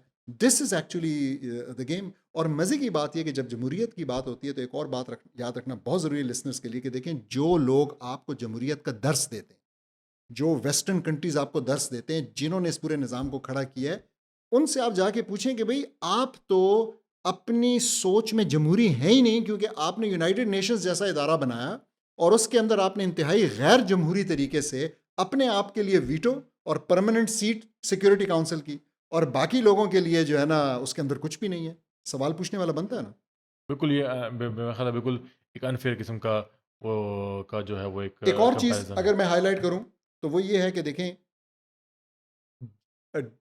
डिक्टेटरशिप सबको बुरी लगती है, नहीं? सबको बड़ा एतराज़ होता है, किंगशिप, ठीक है, ये मोनार्की वगैरह सबको बुरी लगती है।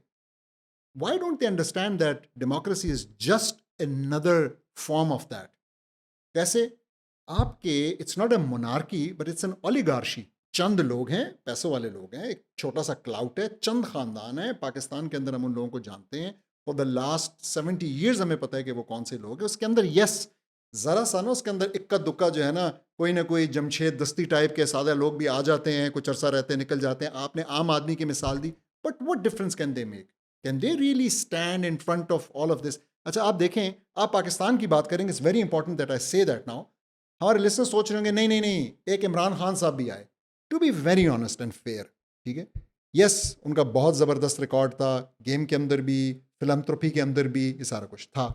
लेकिन ऑल ऑफ दैट उनको कहाँ पहुंचा सका for good 20 years of his political struggle?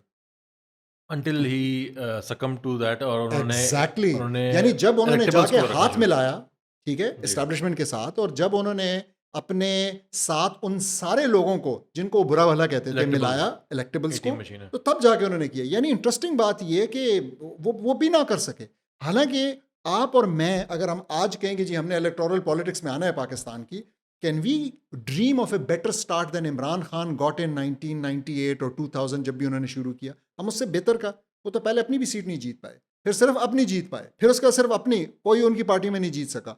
मतलब this was what you, and then all of a sudden something happens, और सब कुछ तो आप हवाओं का सोचिए इस रुख बात। बदल गया, एग्जैक्टली बिल्कुल। तो मतलब अगेन, डेमोक्रेसी और डिक्टेटरशिप जो है ना, ये दोनों इंसानों को इंसानों का गुलाम बनाने के तरीके हैं। एक जो है साउंड्स वेरी गुड, और लोगों के उसके साथ पॉजिटिव फीलिंग्स और जज्बात हैं, सेंटिमेंट्स बड़े अच्छे हैं कि जी जमहूरियत है, मेरी भी से है, नॉट रियलाइजिंग, नॉट अंडरस्टैंडिंग कि ये असल में तो हमें एनस्लेव कर रहा है, हमारी तो इसमें कुछ सुनी नहीं जा रही, हमारी तो इसमें असल में रिप्रेजेंटेशन ही नहीं है, ये एक इतना ज़बरदस्त सिस्टम है जिससे हमें कुछ भी नहीं मिल रहा। अच्छा सर, अगला जो लोग इसके इसके प्रो आर्गुमेंट देते हैं वो ये है कि चूंकि एक अगर पार्लियामेंट्री सिस्टम स्ट्रांग हो और लॉ और डिसीजन मेकिंग यहाँ पे हो रही हो, तो होता ये है कि जो वर्ल्ड पावर्स हैं, ये फॉरेन पॉलिसी का एक आर्गुमेंट है कि जो वर्ल्ड पावर्स हैं, सुपर पावर्स हैं, लेट्स से अमेरिका, वो इतनी आसानी से पार्लियामेंट को वो वो उसकी आर्म ट्विस्टिंग नहीं कर सकता और अपनी बातें नहीं मनवा सकता बनिस्बत उसके अगर एक डिक्टेटरशिप हो या एक हाइब्रिड रिजीम हो, जिस तरह पाकिस्तान के अंदर एक सिस्टम है, तो वहाँ पे आसानी से इस्टेब्लिशमेंट को अपने मफादात का इस्तेमाल करते हुए उनको उनसे अपनी बातें मनवाई जा सकती हैं बनिस्बत उसके अगर जिस तरह इंडिया है, वहाँ पे अगर एक कानून है, वहाँ एक प्रोसेस है लेजिस्लेशन का, एक उसका, तो वहाँ पे इतना आसान नहीं है। इस बारे में आपका क्या ख्याल है? It's a very fair point, लेकिन पहला सवाल मैं आपसे, आपने कंपैरिजन किया बिटवीन आमरीत एंड जमहूरियत, जी, क्यों आप हमें सिर्फ ये दो ऑप्शंस दे रहे हैं? मैं तो कहूँगा आप खिलाफत की भी बात जी, करें, ठीक है, एक पॉइंट। जी, लेकिन थोड़ी देर के लिए, whether it's easier in an autocracy और in a democracy, this is actually not up for, मेरे लिए ये कोई बहस का जी, पॉइंट जी। नहीं है। लेकिन मैं आपको ये जो कहूँगा, खिलाफत है वो तो अंडरस्टूड है क्योंकि हमारा जो रेफरेंस पॉइंट है वो इस्लाम है। एग्जैक्टली लेकिन मैं आपसे ये कहूँगा कि आप मुझे बताएं, आपने पिछले 2 साल लेना चाहते हैं, 5 लेना चाहते हैं, 10 लेना चाहते हैं, पॉलिटिक्स पाकिस्तान की देखिए, क्या कोई ऐसा मामला है कि आपकी पार्लियामेंट मौजूद हो और आपकी वेस्टर्न फोर्सेस यहाँ से कुछ ना मनवा सकती हों? ट्रू, मतलब बेसिकली तो आप उनको दावत दे रहे हैं ना, क्योंकि आपके पास कितने पैसे होंगे, आपकी इकोनॉमी का क्या साइज़ होगा और उनकी इकोनॉमी का क्या साइज़ है। फिर उनके पास सिर्फ इकोनॉमी नहीं है, उनके पास डंडा है, उनके पास आईएमएफ है, उनके पास ये सारी चीज़ें हैं। तो वो तो आपसे, मतलब आपने basically you left a door open, it's not even the back door, it's actually the main gate, वो आपने खोला हुआ है और आप उनको कह रहे हैं आप आएँ और अपनी मर्ज़ी से जो है ना जो करना चाहते हैं यहाँ पे करें। तो मेरे ख्याल में ये आर्ग्यूमेंट बहुत खिलाफ जाता है कि ट्रू। जमहूरियत के बहुत ज़्यादा खिलाफ जाता है। और ये हमने देखा है पिछले, जैसे आपने एग्जांपल दी कि एफएटीएफ का बहाना बना के या जीएसपी प्लस का बहाना बना के डिफरेंट किस्म के कवानीन जो हैं जो कि बड़ा क्लियरली हमारी खुदरादियत, हमारी खुददारी, हमारी जो नेशनल बाउंड्रीज हैं, सॉवरेंटी, उन तमाम चीज़ों के खिलाफ जाते थे और तमाम के तमाम लॉज बड़ी स्मूथली, बड़ी स्विफ्टली पास होते रहे, ये नेशनल इंटरेस्ट का बहाना बना के या सॉफ्ट इमेज का बहाना बना के। अब तो और बहाना भी नहीं बनाते यार, अब तो तो बस हमारे बिल पॉलिटिशियंस जो पेश है ना, वो होता एक मंडी है, है। जी हाँ, ठीक है, वो बाहर वालों के लिए एक मंडी है, रेट आप लगता है। आके जो है ना बिडिंग करें और आप जिसको ले जाना चाहते हैं अपने साथ ले जाएं, ठीक है, मवेशी मंडी है, बस सिंपल सी बात ही है। और आप मुझे बताएं, फ़लस्तीन के मामले पे जिस पे उम्मत क्लियरली नज़र आता है कहाँ खड़ी है, किस पॉलिटिशियन ने कोई स्टैंड लिया है? किस पॉलिटिशियन ने कोई ऐसी बात की है जो कि इनके वेस्टर्न आकाओं के कानों पे बुरी लगती है? कोई ऐसा मैं समझता हूँ कि बातें तो की, बड़ी इमोशनल किस्म की तकरीरें तो की, लेकिन वो तकरीरें सिर्फ़ एक लिप सर्विस थी। कोई किसी ने ऐसी कोई बात नहीं की कि कोई ऐसा कानून बन सके कि अफ़वाज को मुतहर्रिक किया जाए, कोई ऐसी बात हो सके कि कोई मटीरियल हेल्प की जा सके उनकी। बेशक कुछ कोई सिफ़ारती ताल्लुकात लेवल पे या किसी इमदादी लेवल पे, ये कोई फ़ौजी या अस्करी मदद तो बहुत दूर की बात। तो ये बात बिल्कुल सही है कि बिल्कुल एक रबर स्टैम्प या एक बहुत ही टूथलेस किस्म की हमें नज़र आती है अपनी पार्लियामेंट या हमारी वो, जब बात आती है रियल इश्यूज़ की। ये बात सही है। सर, एक आर्गुमेंट ये जो मैं अपने एक पुराने पॉइंट की तरफ दोबारा आऊँगा कि जो है रिप्रेजेंटेशन का, कि रिप्रेजेंटेशन होती है जिसकी वज़ह से लोग जो हैं वो मुतमईन रहते हैं। लेकिन हमारे यहाँ नज़र आता है कि इस डेमोक्रेसी के ज़रिए यही जो जमातें जो बनी डिफरेंट कम्युनिटीज़ को रिप्रेज़ेंट करने वाली, वो बाद में एक डिवाइसिव किस्म की पॉलिटिक्स उन्होंने शुरू कर दी। हमें एग्ज़ाम नज़र आती है कराची में एमक्यूएम की, हमें नज़र आती है बलूचिस्तान के अंदर, हमें केपी के अंदर चंद जमातों की नज़र आती है, सेपरेटिस्ट किस्म की बातें हो गई, पीटीएम की आप बात कर लें, ठीक है? ये तमाम वो जमातें जो कि मेन स्ट्रीम जमहूरियत की हैं, ये इसका हिस्सा है, इस इलेक्शन के अंदर आती हैं, वो पार्लियामेंट के अंदर बैठती हैं। लेकिन उसके बावजूद जो है वो उनका नतीजा जो है वो ये हुआ कि उनकी जो पॉलिटिक्स है, वो पॉलिटिक्स ऑफ डिवीज़न हो गई। इसकी आपका क्या ख़्याल है कि ये क्यों, ये क्या वजह है? मेरे ख्याल में उनके पास वोट लेने के लिए, उनके पास रेलेवेंट रहने के लिए जो भी तरीका होगा ना, they will cling to that. तो अगर उसकी वजह से उनको ये सेपरेटिस्ट नारे बुलंद करने हैं, देखिए मेरी एक सीट है, मेरी एक कॉन्स्टिट्यूंसी है, सबसे पहला मेरा तो गोल ये है कि मैं अपनी ये सीट जीतूं। अब अगर अपनी ये सीट जीतने के लिए मुझे अपने इलाके के लोगों को पूरे पाकिस्तान से नफरत दिलानी पड़ती है, मैं इसके लिए तैयार हूँ। मैं कहूँगा कि हाँ जी, आपके साथ जुल्म हो रहा है, मैं उस सारे इमोशंस को फ़ैन करूँगा, फ्यूल करूँगा और अपनी सीट उस पे लेने की कोशिश करूँगा, और यही इन तमाम पार्टीज़ ने की है। तो yes, again this is very it's separatist actually ना, अगर आप सेपरेटिस्ट, देखें तो आप जो है इस किस्म का एक वो कर रहे हैं। हाँ, पॉलिटिक्स ऑफ हेट की एग्जैक्टली, बात की जाती बिल्कुल है। बिल्कुल। अच्छा, मज़े की बात ये कि हमें यही तो होता नज़र आ रहा है तमाम ममालिक में, यानी बीजेपी की सियासत क्या है? तमाम ममालिक में हो रहा होगा। और लेकिन देखें, वेस्टर्न कंट्रीज में एक इंटरेस्टिंग बात है, वेस्टर्न कंट्रीज के अंदर जनरली हर कंट्री के अंदर एक कॉम रहती है, एक एक कॉम रहती है। तो आपके पास फ्रेंच हैं, ठीक है, फ्रैंक्स जिनको हम कहते हैं, आपके पास जर्मनी में जर्मन्स हैं, ठीक है, अलमानवी।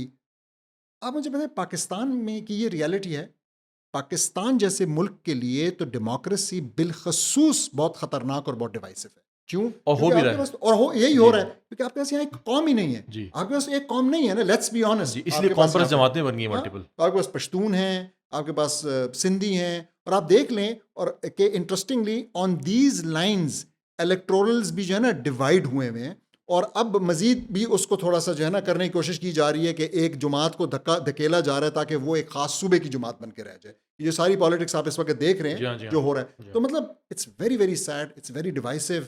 और लेकिन ये इस डेमोक्रेसी की रेसिपी को जब आप इस तरह की डेमोग्राफिक के ऊपर इम्प्लीमेंट करेंगे, जहाँ पे असल में 5-6 कौमें रहती हैं, डिफरेंट कौमें रहती हैं, ठीक है, और जो कौम नहीं भी है, जैसे हमारे जो भाई हिजरत करके आए थे महाजर, उनको भी एक कौम बना दिया, जी वो हाँ, एक जी हाँ। अलग बन गई कॉन्स्टिट्यूंसी, ठीक है, सिंधी एक अलग कॉन्स्टिट्यूंसी बन गए, पठान एक अलग कॉन्स्टिट्यूंसी बन गए। Very very dangerous. और हमें नज़र आता है कि वो बहुत ही नुकसान उसने किया, और उनके पास नज़र आता है कि ऐसे इतना कॉर्नर किया गया इस सिस्टम में, सर्वाइवल उनका इस चीज़ से मशरूत था कि वो खुद एक कौन बन जाएँ। और यानी जब तक आप एक जत्था नहीं है, जब तक आप एक ऐसी स्ट्रॉन्ग रिप्रेजेंटेशन अपनी में नहीं बनाते इस सिस्टम के अंदर, तब तक आपको आपके राइट्स नहीं मिलेंगे, आपको आपकी बेसिक डिमांड्स आपकी पूरी नहीं होंगी, आपको इंसाफ नहीं मिलेगा। तो आप उन हमें नज़र आता है कि जितना आपने बात की कराची के अंदर, या जो उर्दू स्पीकिंग फैक्शन है, मुहाजिर है, हालांकि वो इंडिया के बिल्कुल तूल और से माइग्रेट करके आए थे, उनको खुद एक आइडेंटिटी क्रिएट करनी पड़ी, क्योंकि उस आइडेंटिटी के बैनर तले उनको एक उम्मीद थी कि शायद हमें हुकूक मिल सके। मेरा ख्याल है शायद वो भी नहीं मिले, वो भी एक शराब था, एक होता। अच्छा, एक मज़े की बात ये कि यानी एक खौफनाक बात ये कि ये जो डिवाइसिवनेस की बात है, तो ये लाइन ड्रॉ करना मुश्किल हो जाता है कि जब आप अपने जत्थे की या अपने कौम, अपने फैक्शन की सियासत कर रहे हैं, तो कहाँ पे लाइन ड्रॉ करनी पड़ेगी कि जब आप अपने, क्योंकि आप अब बेसिकली आप अपने कौम, अपने जो अपनी रेस है, जो जिसको भी आप रिप्रेजेंट कर रहे हैं, आप उनके मफादात की बात कर रहे हैं। तो कब, कहाँ पे लाइन ड्रॉ होती है कि आप अपने, आपके मफादात जो हैं वो जब कोइंसाइड करेंगे ग्रेटर बेनिफिट से, कौम मुल्क के बेनिफिट से, वतनीयत से, तो वहाँ पे आप जो है वो किसको गिव अप करेंगे। तो ऐसा होता है इवेंचुअली कि आप मुकद्दम रखते हैं अपने मफादात को। और ये वजह नज़र आती है कि हमें आज 70 साल बाद जब हालात मुश्किल हो गए हैं, तो सेपरेटिस्ट किस्म की मूवमेंट्स भी, जो रिप्रेजेंटेशन थी डिफरेंट किस्म की अक़वाम की, ये आपको सेपरेटिज्म में कन्वर्ट होती की नज़र तरफ आती ले जा हैं। रहे हैं, बिल्कुल ऐसे क्योंकि ही। अगर आपके लिए मफादात अपने कौम की इंपॉर्टेंट हैं, आपको रिप्रेजेंटेशन, आपको ये बताया गया कि सिस्टम में रहना है, तो आपको एक जत्था फॉर्म होकर आपको एक डिवाइड करना पड़ेगा। आप एक उम्मत बन के, एक कौम बन के, एक मुसलमान बन के नहीं रह सकते, बल्कि आपको पहले बलोच बनना पड़ेगा, आपको पहले पंजाबी बनना पड़ेगा, एक पठान बनना पड़ेगा। तो होगा ये कि नेचुरली कि आप अपनी ये जो यूनिटी आपने बनाई हुई है मुल्क की, इससे आप बाहर निकल के सोचेंगे। बिल्कुल ऐसे ही है। ये एक और मज़े के पॉइंट को हाईलाइट करता है, जिसको कि मैं कहूँगा the problem of populism and short termness, ठीक है। अब आप देखें, ये जमहूरियत का एक बहुत बहुत बहुत बड़ा प्रॉब्लम है। जो भी चीज़ पॉपुलिस्ट है, पॉपुलिस्ट से क्या मुराद है? जो चीज़ लोगों को नारेबाजी की हद तक अच्छी लगती है, whether that is a real solution, whether that is from Islam, whether that is practical, whether it will really help, that's irrelevant. बस आपने एक नारा बुलंद किया, लोगों को जज्बाती किया, उसके पीछे लगा लिया, इस्लामिक टच। ठीक है, एक मिसाल के तौर पे, तो लोग वहाँ पे चल पड़ेंगे, ठीक है। इस्लामिक टच तो फिर भी मैं कहूँगा ना एक पॉजिटिव धोखा है, बीच में तो ऐसे बहुत सारे नेगेटिव धोखे भी हैं जो कि आपने किए। एक तो ये हो गया, और दूसरी तरफ शॉर्ट साइटेडनेस या शॉर्ट टर्मनेस से मेरी क्या मुराद है? देखिए, आप जो है ना सारा फोकस करते हैं कि मैं कोई ऐसी पॉलिसी, कोई ऐसा काम करूं जमहूरियत के अंदर, why because it's just for 5 years, जो कि मुझे अगले 5 साल दिला दे। नाउ थिंक अबाउट इट, कुछ काम है ज़रूरी जो कि 5 साल से बियॉन्ड है। आपको एक पॉलिसी बनानी है, अपनी मिलिट्री डॉक्ट्रिन बनानी है, ठीक है, ये एक लंबा काम है। आपको डैम्स बनाने, ये एक लंबा काम है। क्या आप ये काम करेंगे ये जानते हुए कि उसका रिजल्ट मेरे टेन्योर के बाद आएगा और मैं उससे कभी भी नहीं। इलेक्टोरल बेनिफिट नहीं ले सकूंगा, इसीलिए डैम नहीं बने? इनफैक्ट सिंपल सी मेरे वो बात है। अगेंस्ट जाएगा। और इसीलिए क्या चीज़ें हो गई, आपकी मेट्रोज बन गई, ठीक है, जो कि साल डेढ़ के अंदर बन जाती है। आपके लैपटॉप डिस्ट्रीब्यूट हो गए जो कि 6 महीने 3 महीने के अंदर हो जाते हैं, आपने बजट दिया वो कर दिया। हर ऐसा आपके बिजली के 2 महीने के बिल माफ हो गए। अब सोचिए ज़रा, इससे ज़्यादा पॉपुलस कोई चीज़ हो सकती है? आप लोगों को बेवकूफ़ बना रहे हैं, आपने पॉलिसीज़ बनाई हुई है कि आप लोग आईपीपीज़ की जेबें भर रहे हैं और साथ में आप कहते हैं चलें जी जिनके यूनिट कम इस्तेमाल हुए, जो गरीब लोग हैं, उसके हम जो है ना 2 महीने के बिल में 15-15 रुपए का यूनिट कम कर देंगे। It's absurd actually. लेकिन ये क्यों? ये जमहूरियत की वजह से मुमकिन है। ये वो आपको ये शॉर्ट टर्म पॉलिसीज़ पे लेके आता है और ये फिर वो खूबसूरती है, अल्लाह सुब्हानहू व तआला का इन्फिनिट विज़डम है, जिसके तहत उन्होंने ये हमें बताया कि देखें, आपके जो खलीफा है उसकी कोई limit, time limit as per से डिफॉल्ट डी फैक्टो ना होने की खूबसूरती ये है कि एक स्कॉलर है, इफ़ आई रिमेंबर करेक्टली, उसका नाम है विलियम ईस्टरली। तो वो ये कहता है कि ये जो जमहूरी लोग होते हैं ना, उसने सारे ये इन चीज़ों पे रिसर्च की, तो वो कहता है ये जो जमहूरी लोग होते हैं ना, ये रोविंग बैंडिट्स होते हैं। तो रोविंग बैंडिट्स इसके मुराद ये आते हैं, ये जाते हैं, आते हैं, जाते हैं। तो ये जो है ना बहुत ख़तरनाक लूट मार करते हैं, क्यों? क्योंकि उनको ये पता नहीं होता कि मुझे दोबारा मौका मिलेगा या नहीं मिलेगा। और वो बंदा ये कहता है, विलियम ईस्टरली ये कहता है कि ये जो डिक्टेटर्स होते हैं, वो तो डिक्टेटर कह रहा है, हम तो ज़ाहिर है कि इसकी बात नहीं कर रहे, लेकिन मैं आपको मिसाल दे रहा हूँ कि अगर एक खलीफा हो जो कि परमानेंट हो, वो कहता है जो डिक्टेटर्स होते हैं ना, ये बहुत सारे डेवलपमेंट के काम करते हैं। और इसी की वजह, again not advocating for them, लेकिन आप सुनते हैं कि जी अयूब खान के ज़माने में फ़लाना डैम बना, ये बना, क्यों? क्योंकि उन लोगों को ये था ही नहीं कि मैंने हटना है, कभी मैंने जाना है। तो they were not concern with short term, तो वहाँ पे कुछ ना कुछ आपको लॉन्ग टर्म चीज़ें नसीब हुई। अच्छा, ये इसकी एग्जांपल आपने अयूब खान की दी, मेरे ख्याल है एक मिडल ईस्ट भी एक अच्छी एग्जांपल है कि जहाँ पे हम्म, एक मोनार्कीज़ थी, एक फैमिली थी, जिसने अगेन बड़ा क्लियरली कि कि हम हम उसको इसके इसको डिफेंड नहीं कर रहे, इसको एडवोकेट नहीं कर एडवोकेट रहे, नहीं कर रहे, लेकिन लेकिन बात समझाने के जी, लिए। एक एक एक एक एक पॉलिसी डिफरेंस या एक पैराडाइम की बात हो रही है कि जब कंटिन्यूटी होगी उसकी, तो वहाँ पे लॉन्ग टर्म थिंकिंग होगी। अगर शॉर्ट टर्म होगी, तो बेशक अमेरिका भी हो, तो वहाँ भी जो सदर आता है वो अपने 4 साल जब पहले मिलते हैं, तो अगले 4 साल सिक्योर करने के लिए काम करता रहता है। इंडिया में भी ऐसी है, पाकिस्तान में भी ऐसी है। तो ऐसी बात नहीं कि ये सिर्फ हमारे पास बाइनरी डिसीजन है कि यार अगर ये जमहूरियत नहीं तो फिर बादशाहत या सबसे ये बड़ा वो है। मसला ये है कि लोग इस असल तरह मसला ये है सोचते कि हैं। लोगों को समझने की ज़रूरत ये है कि एक ऐसा निज़ाम है जो कि हमारी आइडियोलॉजी से निकलता है, वो एक जो फितरी 1200 निज़ाम साल से ज़्यादा जी, नाफिज रहा है। जो नाफ़िज़ रहा है और उसने डिलीवर करके दिखाया है। और वहाँ पे ऐसा नहीं है कि एक इंसान आ गया तो वो अनटचेबल बन गया, वो बिल्कुल उसके पास उसको कोई अकाउंटेबिलिटी भी, बल्कि उसकी अकाउंटेबिलिटी भी है। और ना सिर्फ ये, बल्कि बस उसके पास अनलिमिटेड पावर भी नहीं है। मैं समझता हूँ सबसे बड़ी जो उसके ऊपर जो कदगन है, जो उसकी पावर्स को लिमिट करता है, वो ये कि वो कानून साज़ी कर ही नहीं सकता, वो कोई लॉ बना ही नहीं सकता। उसके पास, आपने कहा अनलिमिटेड पावर भी नहीं है, actually it's about what type of power he has got. उसके पास जीरो पावर है टू लेजिस्लेट लेजिस्लेट। जी हाँ। ये बहुत इंपॉर्टेंट बात है समझना। तो वो अपनी मर्जी का अपने लिए कोई कानून बना ही नहीं सकता। तो असल में तो वो एग्जीक्यूशनर है, वो एग्जीक्यूट कर रहा है। वो किसके लॉज और किसके कानून को एग्जीक्यूट कर रहा है? अल्लाह सुब्हानहू व तआला के। एक आई हम बात किया करते थे कि असल में जो ये जमहूरियत बेहतरीन इंतकाम वाली बात है ना, कि अगर इंतकाम लेना है, अच्छा नहीं लगा 5 साल बाद कर दो। सही बात ये है कि अगर एक इंसान सही है, एक इंसान ठीक है, वो खलत से खलीफा की बात कर लेते हैं, वो इस्लाम इम्प्लीमेंट कर रहा है, लोगों को उसने खुश रखा हुआ है, उसने तमाम चीज़ें सही तरीके से इम्प्लीमेंट कर रहा है, खुशहाली है, अच्छी पॉलिसीज़ बना रहा है, लोगों से मोहब्बत करता है, लोगों से, तो उसको 5 साल बाद क्यों आपने दोबारा उसको फिर आगे उसको उसको वो करना चाहिए, स्टे करना चाहिए। अगर एक बंदा बुरा है, चोर डाकू है, चोर तो उसको डाकू है, एक दिन भी आप क्यों उसको फिर बर्दाश्त 5 करें? साल के दिन, उसको भी एक दिन बाद खत्म हो जाना ऐसे चाहिए, ऐसा बिल्कुल प्रोसेस होना ऐसे। चाहिए। तो बात ये कि ऐसे निज़ाम की तरफ हमें बिल्कुल ऐसा थिंकिंग करनी चाहिए जो कि एक लॉन्ग टर्म है, हमारी फितरत से मुवाफ़िक है, हमारी आइडियोलॉजी से निकलता है। और ये जो प्रॉब्लम्स हैं हमने डेमोक्रेसी के डिस्कस किए, जो कि अपेरेंटली बहुत शाइनी लगती है डेमोक्रेसी के, विल ऑफ पीपल, रिप्रेजेंटेशन और अकाउंटेबिलिटी, असल में ये तमाम चीज़ें एक सराब हैं। असल में उसके उलट है हर चीज़, उसके अंदर ये डिज़ॉल्व नहीं हो पा रही। और हमारे सामने पाकिस्तान की एग्ज़ाम्पल तो है ही है, जबकि लेकिन हमें मगरबी दुनिया और इंडिया वगैरह तमाम की एग्ज़ाम्पल्स हमारे सामने हैं। आप कुछ कहना चाह रहे हैं? मैं लास्ट बात ये करना चाहूँगा कि democracy is the biggest hurdle in the implementation of Islam. जब तक हमारी कौम की यूथ, हमारी कौम के जवान, हमारी कौम के, मैं कहूँगा स्कॉलर्स, इन्फ्लुएंसर्स, उलमा इस बात को नहीं समझेंगे, इस बात पर नहीं आएंगे और इस बात के लिए आवाज़ बुलंद नहीं करेंगे, हमारे ये मसाइल हल नहीं हो सकते। कि इस्लाम को जो इस वक्त चीज़ रोके हुए इम्प्लीमेंट होने से, वो असल में जमहूरियत है। आपने एक इतना, it is taking so much space, है भी 2 नंबर, ये बात भी सही जी है, हाँ। फ्रॉड वाली जमहूरियत है, असली नहीं है, हाइब्रिड है, ऐसे वैसे, लेकिन स्टिल जैसी भी ये, even in its purest form, हमने आज डिस्कस किया, अगर ये हो तो ये जो है ना कंट्रडिक्शंस और मसाइल का एक पंडोरा बॉक्स है, आप इससे कुछ हल नहीं कर सकते, but right now it is coming in the way of Islam's implementation. अच्छा डॉक्टर साहब, आपने बिल्कुल बिल्कुल सही बात की, और मेरा ख़्याल है कि हमारे लिए एज़ अ मुसलमान सबसे इम्पोर्टेंट बात ये है कि इस्लाम के नफाज में, यानी इस दीन हक़ की के नफाज में, उसकी इम्प्लीमेंटेशन में जो सबसे बड़ी हर्डल है, वो यही निज़ाम है, जो कि असल में अल्लाह सुब्हानहू तआला से वो हक़ लेके कानून साज़ी का वो इंसान के हाथ में थमा देता है, और इंसान उसके ऊपर फिर उस अपने आप का अपनी नौ इंसानी का इस्तेसाल करता है, अल्लाह सुब्हानहू तआला के बनाए हुए की हुदूद का को जो है वो पामाल करता है। मैं यहाँ पे लोगों को एक थिंकिंग की तरफ इनवाइट करना चाहूँगा। अभी हम इस ऐसे दौर में हैं जब प्रोटेस्ट चल रहे हैं, और पीटीआई वर्सेस नून लीग चल रहा है, और लोग समझते हैं कि मसला सिस्टम का नहीं, मसला चेहरों का है। यानी एक गलत चेहरा या सही चेहरा, अगर सही चेहरा आ जाए तो वो काम कर जाएगा, और गलत चेहरा जो है वो आएगा तो वो सही डिलीवर नहीं कर पाएगा।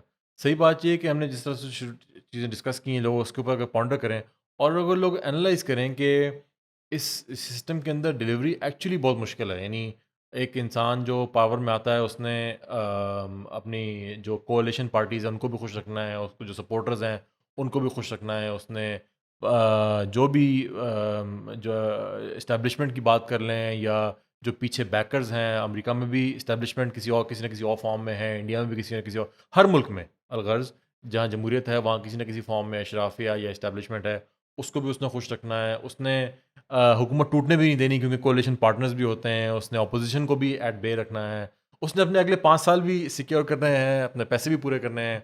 तो ऐसे टाइम पे ये जो सिस्टम है, ये जो इक्वेशन है वो बहुत टाइट बन जाती है, और इसके अंदर जो गवर्नेंस है, जो लोगों का की वेल बीइंग है, वो बहुत ही लो प्रायोरिटी पे चली जाती है। गवर्नेंस एक्चुअली इसके अंदर हाई प्रायोरिटी वो चीज़ें ले लेती हैं मैं तो जो कि आपने जब बहुत ये ही सारी बातें शुरू की तो कहने लगा था कि बस कर दे, रुलाएगा क्या, एकदम दिल खफा होने लग गया इन पॉलिटिशियंस के ऊपर कि वाकई कितने मसलों का इनको कितने सामना मुश्किल है। एक्चुअली। बिल्कुल। लेकिन मैं ये करना नहीं चाहता, मैं चाहता हूँ कि लोगों को इस तरफ इनवाइट किया जाए, क्योंकि लोग हमारे यहाँ एक लफ्ज़ यूज़ किया जाता है, मसाया कॉम्प्लेक्स। लोग समझते हैं कि अगर हम चेहरा बदल दें तो ये बंदा आएगा तो ठीक कर देगा। असल में ये वो प्रॉब्लम है जिसकी वजह से मुस्लिम उम्मा इस वक्त इन मुश्किलात में, ख़ास तौर पाकिस्तान के अंदर, हम डिस्कस करते हैं हमेशा हमेशा पर्सनैलिटीज़, कि अयूब खान बेहतर था या भुट्टो बेहतर था, नहीं भुट्टो बेहतर था, ज़िया बेहतर था, नवाज शरीफ बेहतर था या बेनज़ीर बेहतर थी, या इमरान खान बेहतर है या बिलावल या मरीम नवाज शरीफ या शहबाज शरीफ। तो असल में चेहरों से हमें निकल के हमें आगे आना चाहिए, हमें समझना चाहिए कि इसके पीछे क्या अवामिल हैं जो ये गवर्नेंस है। ऐसा नहीं हो सकता कि 77 साल में कोई इंसान ही नहीं मिला, में कोई इंसान डिलीवर ही नहीं कर पाया। इशू जो है वो निज़ाम का है, जो निज़ाम जिसके अंदर लोगों को लेके आते हैं, अच्छे से अच्छा इंसान भी लेके आएंगे, वो डिलीवर नहीं कर पाएगा। और जेलर बदलने से नहीं होगा, जी, जेल से निकलना पड़ेगा। जेल से हाँ, निकलना ठीक पड़ेगा। बात है, आपका पसंदीदा शख्स आपका जेलर बन जाए तो शायद आपको उसके दर्द कम डंडे हो, भी अच्छे तकलीफ लगें। कम हो। जी, ठीक है, आपको जो है ना जब वो आपसे मुलाकात करे, या आपको कभी खाना डालने के या लिए, तो आपको अच्छा लगे, लेकिन still you will be a slave. हमें नैरेटिव से आगे बढ़ के सोचना पड़ेगा। हमें अगर हम पीटीआई के सपोर्टर हैं, नून लीग के सपोर्टर हैं, फॉर एग्जांपल अगर इसे हम जाके उनका मंशूर पढ़ें, हम डिस्कस करें कि आप बिजली की आपका ये जो पावर है प्रॉब्लम है, इसके लिए क्या सॉल्यूशन है। लोग हमें पढ़ना चाहिए, हमें उनके जो एनालिसिस हैं, जो भी उनके एक्सपर्ट्स हैं, उनको डिस्कस करना चाहिए। हमें डिस्कस करना चाहिए कि आपके पास क्या प्लान है आईएमएफ से छुटकारे का? क्या आपके पास कोई प्लान है? क्या इस निज़ाम के अंदर कोई ये मुमकिन भी है? क्या या जो सॉल्यूशन दिए जा रहे प्लान हैं, प्लान था ना जी, खुदकशी करना प्लान था ना। जी प्लान था, वो तो हमने नहीं किया ना, कि वो नहीं कर सके। कश्मीर के लिए आपके पास कोई प्लान है? फ़लस्तीन के लिए आपके पास कोई प्लान है? क्या प्लान है कि आप 10 साल में या 20 साल में आप किस प्रॉब्लम, क्योंकि ये मुसलमानों का प्रॉब्लम है ना, हम हैं तो मुसलमान, तो हमारा इसका क्या प्रॉब्लम है? सूद की बात होती है, लॉलीपॉप या चूसनियाँ दी जाती हैं हमें 5 साल, 2 साल, 10 साल की। तो बात ये है कि जो भी पावर में आ रहा है, आप उससे पूछें कि आपके पास कोई प्लान है कि आप कर सकें? पहली बात तो ये कि जो हराम चीज़ है, उसके लिए प्लान हो ही नहीं सकता। यानी जो शरई हदूद है, वो 1 मिनट के लिए भी, 1 दिन के लिए भी उनको क्रॉस नहीं किया जा सकता। लेकिन बात ये है कि मैं एज़ आम आवाम की बात कर रहा हूँ कि चेहरों की सियासत या जो नारे हैं इस्लामिक टच के या रियासत मदीना, उससे हमें बालातर होकर सोचने की ज़रूरत है। हमें सोचने की ज़रूरत है कि जो पार्टी है, जो भी है, उसकी आइडियोलॉजी क्या है और ये निज़ाम काम कैसे करता है। जब तक हम इसके बारे में थिंकिंग नहीं करेंगे और हम सिर्फ चेहरों को बदलते हुए देखते रहेंगे, मेरा ख्याल है प्रॉब्लम जो है वहीं पे रहेगा जिस तरह से 77 साल से है। तो इसी एक रिक्वेस्ट के साथ हम इंशाल्लाह इस आज की पॉडकास्ट को ख़त्म करते हैं। उम्मीद है कि इसमें कुछ ना कुछ सीखने को मिलेगा हमारी ऑडियंस के लिए, और हम उम्मीद करते हैं कि इस पॉडकास्ट के अंदर बहुत सारे कमेंट्स भी आएँगे, क्योंकि एक ऐसा टॉपिक है जो कि मार्कतुल आरा टॉपिक है, बहुत सारी डिस्कशंस, बहुत सारे इसके ऊपर पॉडकास्ट और डिबेट्स और सेमिनार्स ऑलरेडी हो रहे होते हैं। तो इसमें हमने अपना टेक दिया और कोशिश किया कि इसके ऊपर हम वो बात करें जो हक की बात है। तो अपने जमहूरियत के जो दोस्त एडवोकेट्स हैं उनके जी, साथ इसको शेयर इसको ज़रूर ज़रूर शेयर कीजिएगा। करें। जी हाँ, जी हाँ। जज़ाकल्लाह खैर। तो आज के लिए जो डॉक्टर साहब इंशाल्लाह हम इतना ही करते हैं और इस वक्त हम अपनी ऑडियंस से इजाज़त लेते हैं। अल्लाह हाफ़िज़।